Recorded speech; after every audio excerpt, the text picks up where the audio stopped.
AEW bringing in more former WWE stars. We're going to talk about that, plus a huge AEW announcement and so much more coming up right here on the Ango Show. Yes.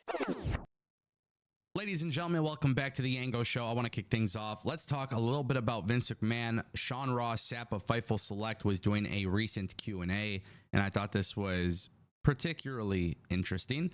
He says people in WWE are not nearly as concerned about the company personally. They do expect things to be found out about Vince McMahon and John Lauranitis. That's just the long and short of it. From a talent standpoint, everybody feels rid of those guys. There was a false sense of security a few years ago, but now it has been reiterated internally that there is no longer an association there. Now, obviously, this is a big deal for a variety of reasons because people do need to understand that the WWE does not have Vince McMahon or John Lauranitis in the company. And yes, there is a ongoing legal situation and the feds are looking into this, and there's a lot of stuff that's being looked into, but those guys are no longer in the company. Now, how does it impact WWE? I honestly can't tell you. I really don't know. When it comes to the Vince McMahon situation, though, what I will say is this, not only from a creative standpoint, because I think everybody, whether you want to admit it or not, I think everybody could acknowledge that the WWE product is just far greater than the Vince McMahon era. But also at the same time, too, we have seen countless interviews from talent who work in WWE who have mentioned publicly that working in the WWE has become a lot easier without Vince McMahon backstage. And, you know, the thing is, I'm sure it's tough for a lot of talent, especially if they had a close relationship with Vince McMahon. You know, it's not an easy situation, but those allegations are serious. And when you have serious allegations like that, especially when it's somebody that's your friend, which I'm sure some of these people considered him their friend, you know, it puts you in a weird spot. And, you know, you don't hear anybody justifying what Vince McMahon was allegedly doing. You don't hear anybody trying to justify it or defend it. If you look at any of the interviews that talent have done, a lot of them have been really adamant about saying positive things about this new regime. You know, in the new regime, the new WWE, it's different ownership, right?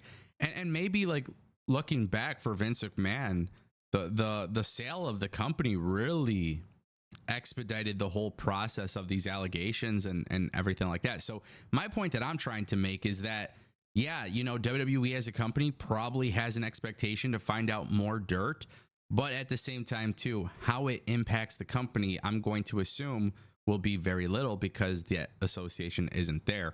And for the talent, you know, I think a lot of talent have been so far removed from the Vince McMahon drama because a lot of them now, they're just kind of focusing on their day-to-day, their creative, their wrestling, their promos and stuff like that. It seems like, you know, even though the Vince McMahon stuff might not be talked about as much today, it's still an ongoing issue.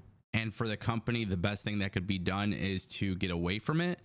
However, we'll have to see how everything plays out. And, you know, if anybody else was allegedly involved or whatever, then obviously we'll probably come to find that out. Let's talk a little bit about AEW Wrestle Dynasty. What's interesting, though, is that this is actually a New Japan pay-per-view, and I'm going to kind of explain to you guys how this works. AEW announced at Forbidden Door that there will be a pay-per-view between New Japan, AEW, Stardom, CMLL, Ring of Honor, and all of the companies together, and it's going to be taking place at the Tokyo Dome, which, by the way, whether you guys want to admit it or not, this is great news for AEW. There's two reasons why. Based on what we know, it appears that this pay-per-view is in fact a New Japan Pro Wrestling pay-per-view, meaning the logistics behind the event are being covered and being produced and being, you know, done from the people in New Japan Pro Wrestling. Now, if you watch Forbidden Door, obviously that's an AEW production.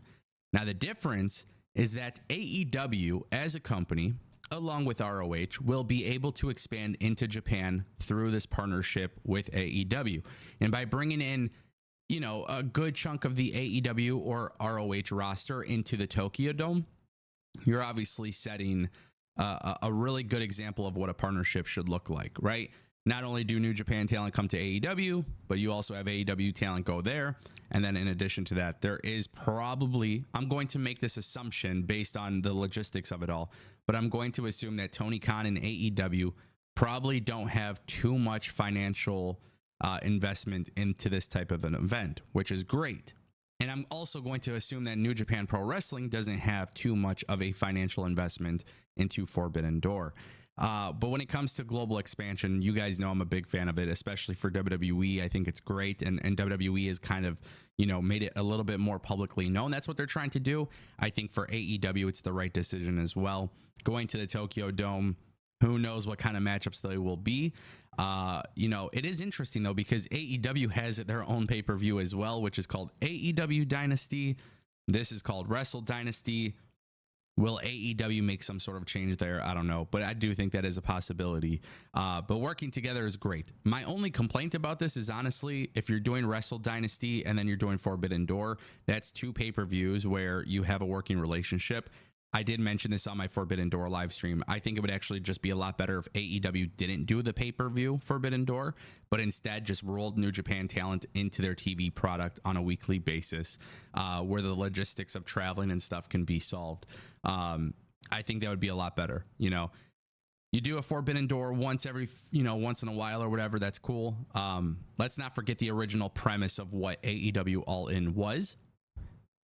All In as a pay-per-view was, all the companies coming together. AEW All In 2024, it's an AEW pay-per-view. So I would actually rather see just other talent from other companies join up in All In instead, especially being a stadium show. It could be a really cool rival to WrestleMania. Let's turn our attention to Dijak. He was backstage at AEW Forbidden Door. He put out some tweets in regards to this. And, it's interesting because Dijak is no longer in the company. He just did Blitzkrieg Pro Wrestling, the indie show, the day before. And, the way I look at it is Dijak is a hell of a talent. And I've said this before. There's talent in AEW who have been signed and have not been used. And it could be somewhat problematic when you bring in a new talent. But also, I do feel like Dijak is a great asset to any pro wrestling company. I was really bothered by the fact that WWE drafted him and didn't have plans. But this guy is great, man. And I feel like when you have somebody of his caliber as a free agent, you should be signing them. Interestingly enough, PW Insider also reported that Matt Camp from WWE's The Bump was also backstage at AEW Forbidden Door. And I know he's doing his own thing right now as a content creator on YouTube. I don't know if WWE, ever has plans to bring him back, but if he is, being so vocal about not necessarily liking the family atmosphere of WWE, and he's obviously backstage at AEW, there is a good chance that they could bring him in. AEW is doing the pre-shows. They're doing these, they call it 0 hour, but he could definitely be a panelist. Maybe they bring him in for backstage interviews or something like that, but maybe there is some synergies there. But for AEW, it does make sense, to bring in a guy like Matt Camp. It's never a bad thing to have more broadcasters, more analysts involved in your show. I've always said this since day one. I think wrestling is better with it. And as far as, AEW making these signings, it could make a lot of sense. Now, whether or not they do it, I don't know. We'll see. But I would say it seems to be a pretty sure thing that Dijak is headed to AEW. And because there is no 90-day wait time, it could happen as soon as Wednesday. So let me know what you guys think in the comment section down below. Ladies and gentlemen, this is the Ango Show.